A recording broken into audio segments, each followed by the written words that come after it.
Сәлем достар, менің каналыма қош келдіңіздер. Видеоларымды жоғалтпау үшін каналға тіркеліп, қоңыраушаны басуды ұмытпаңыздар. Бүгін біз сіздермен бірге ресторандағыдай оливье салатын жасайтын боламыз. Ол үшін бізге суға піскен сәбіз, картоп, жұмыртқа, тұздалған қияр, ет, ас бұршақ. Сәбіз картопымызды 30-35 минут көлемінде суға қайнатып аламыз. Сосын жұмыртқамызды 10 минут көлемінде суға қайнатамыз.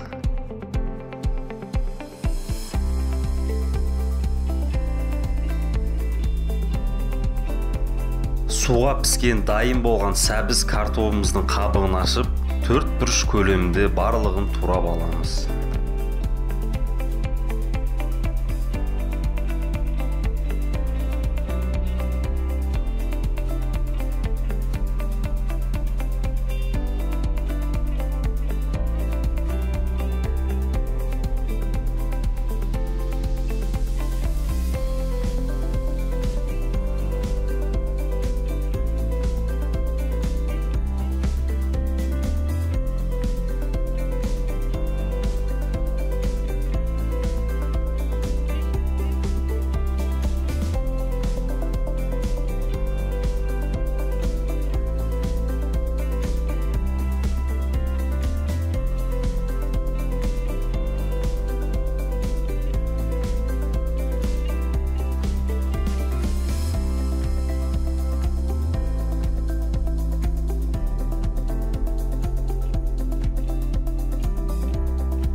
Піскен ет және дайын ас бұршағымызды саламыз.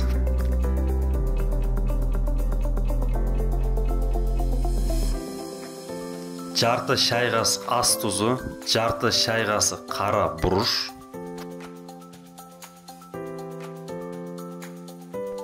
2 қас көлемінде майонез,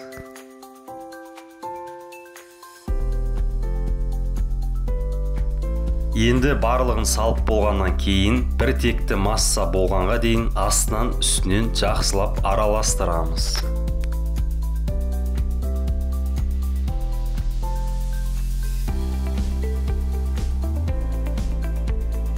Осымен біздің ресторандағыдай өте дәмді оливье салатымыз дайын. Рецепт ұнады деген ойдамын. Каналды қолдап, қоңыраушаны басуды ұмытпаңыздар.